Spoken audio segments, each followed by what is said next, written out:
When I'm feeling down, I can't win. Pour a strong cup of coffee and I tune in. I'm waking on up to Java with Jim.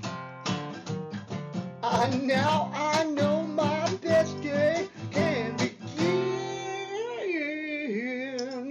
Yeah. Good morning, ladies and gentlemen. Welcome to another exciting episode of Java with the Jims. My name is Jim Meyer, broker associate at Remax Gold. Now you have a friend in the real estate business, and I've got my good friend Jim T. Chung, the rock star. Now you have a friend in the publicity business. We've got my good friend Jim Felipe Esquire. I've sent him a lot of business. None of them have gone to jail. And we've got Trevor Palacio.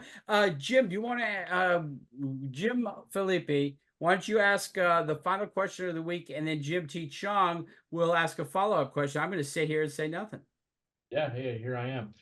This is our last show of the week, and really want to bring in the audience and see how they can support the efforts of Indigenous people and why Indigenous peoples are important in modern times today.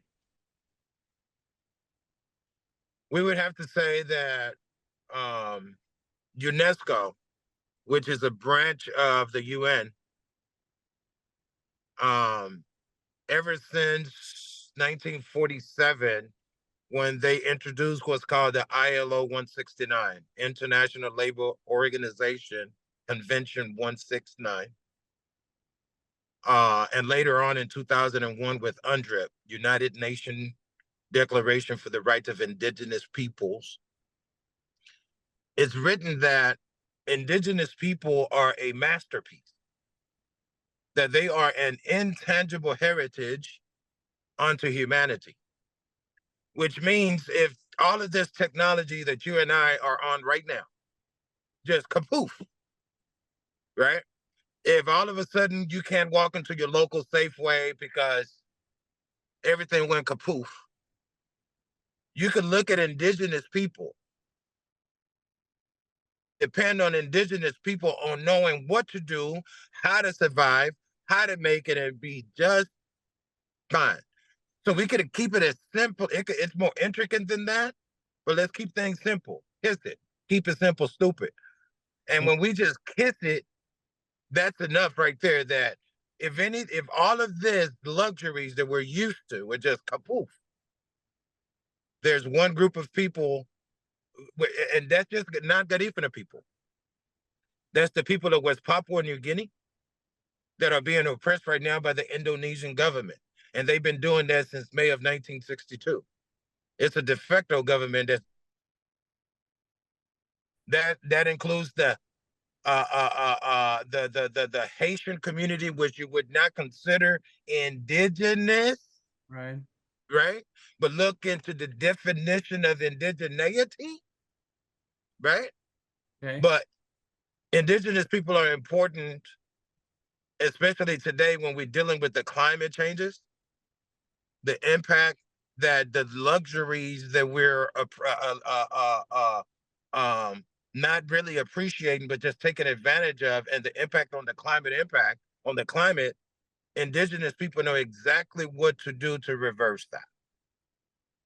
Okay, and in a nutshell, that probably makes Jim T. Chung want to ask you a question before we go. Well, it does. I've been really intrigued by talking to you, understanding your not just your knowledge, but you're actually doing it in terms of international real estate, specifically in the areas you mentioned, Costa Rica, Honduras. A question. What sort of opportunities lie in Honduras and Costa Rica from here? Is it just people that want to move there?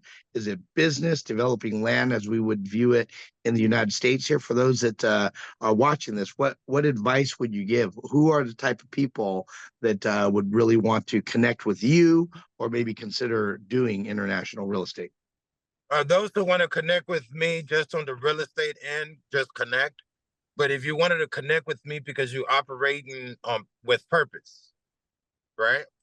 Then you connect with me on a different level. Because if your purpose is buying a house, yes, I'd love to make my commission.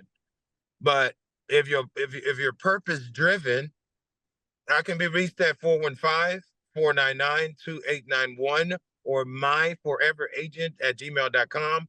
That's MY, the number 4, everagent@gmail.com. I am your international real estate agent.